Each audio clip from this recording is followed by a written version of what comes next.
Hi everyone, welcome back to the channel. Today I have a new fractal tone tutorial for you, and this is kind of what I would call my favorite John Mayer amp combo yet.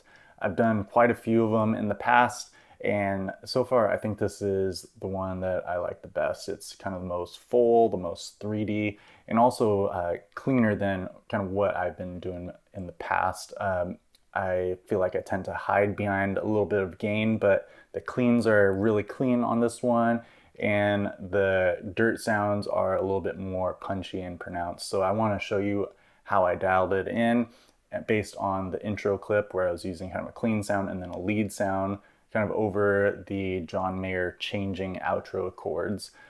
So I'm going to show you how to dial that in right now. And as always, if you want to support the channel, there are two ways to do that. First of all, you can subscribe to the channel, watch this tutorial all the way through and see how to dial it in.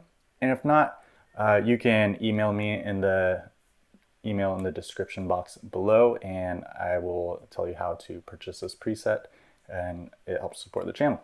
So let's go dive into FM9 edit right now. All right, here we go.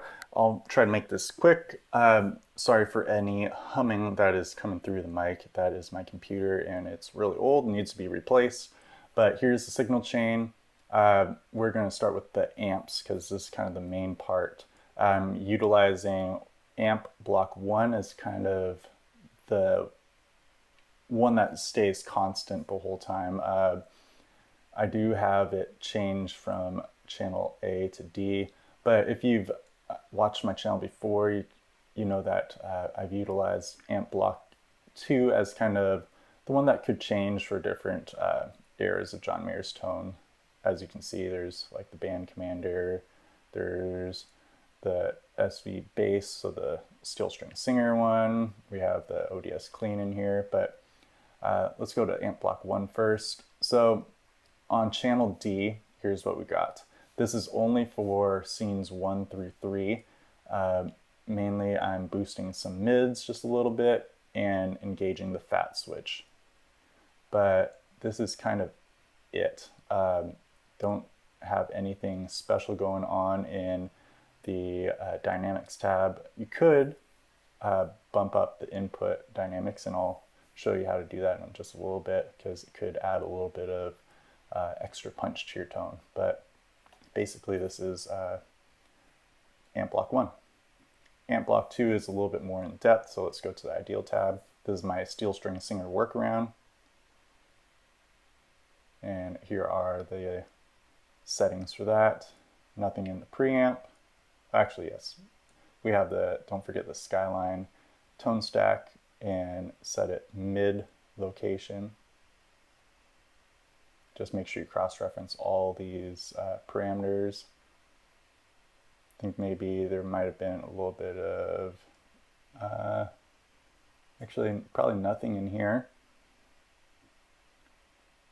Make sure you have 6L6s selected as power tubes, and I did add a little bit in the cathode follower section. And then speaker impedance curve, I set it to the 4x12 rumble. Gave it a little bit of speaker thump and a little bit of extra speaker drive and compression. Right here, make sure you copy this EQ curve right here. So it's just got a little bit of a mid scoop. And then I did add a little bit of input dynamics and gain enhancer. So make sure you add those in. Here's the cabs. These are kind of my go-tos, but I did do a 50-50 pan instead of hard panning. Make sure you set these to ultra res. And then I have been really liking the preamp, so I've been adding this to my presets. And some room level right here, and a little bit of diffusion. And then let's go to the reverb. Reverb is a South Church. Set to ultra high quality in parallel. Then I think I just did a little bit of high cut right here. So overall, this is what the clean sound like, and this is all based on that intro clip.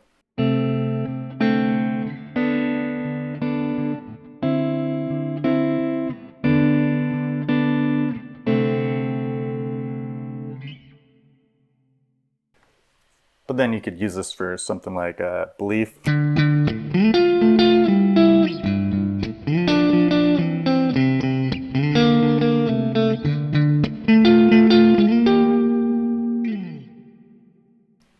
And then we go to the clone, Chiron. These are settings.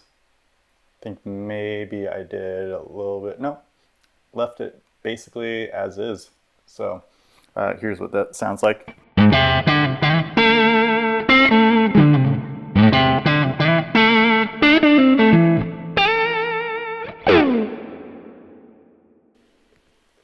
And then we got the TS.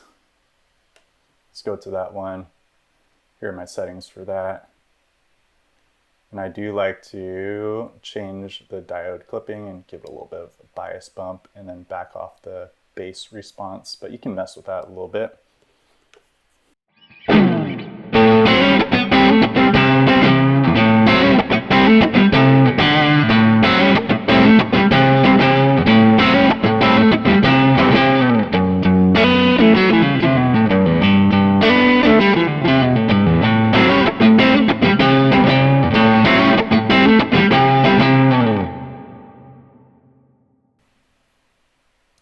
All right, now let's go to the lead scene. You can see it's going to jump from, let's go to the ideal tab. It's going to jump from D to A. And you're going to hear a little bit of humming because we're stacking some drives, but you can see really the thing that I did was I kept the mids pretty much at noon and then disengaged the fat switch. Everything right here is almost the same. You can see between scene 1 and scene 4, I am doing a little bit of a change. We're engaging the fat switch. Oh, I think that's actually the same thing, so my fault. So you can stick with the original settings for amp block 2, but we're going ahead and stacking the drives to create kind of a bigger lead sound. So here we go.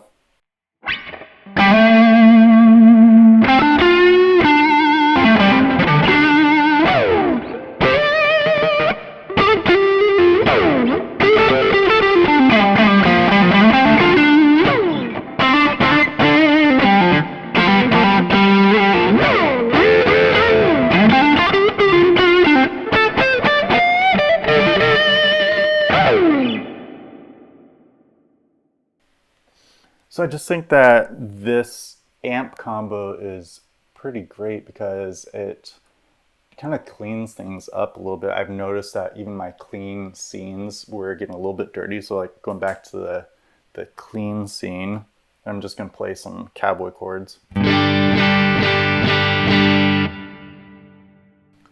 So that's the ODS clean and my steel string singer workaround. But if I go back to like, so this is the 2-stone J35.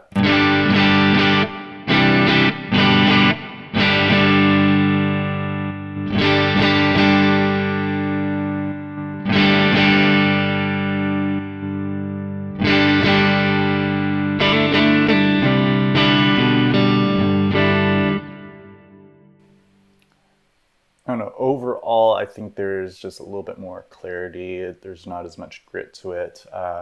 And hopefully someday Fractal will add like a 2-rock traditional clean, because I don't really like having the overdrive parameter in there. Like, I'm not sure why they have the ODS clean 100 or ODS 100 clean and then the ODS 100 forward, but they don't have like a straight up clean 2-rock amp when they're really kind of known for that clean. But hopefully someday we'll get that. But overall, really happy with this tone, especially just in terms of it being super full and kind of 3D sounding. That's kind of what I've been going for. So I hope you enjoy the tutorial. Let me know in the comments below what you think, and we'll see you next time.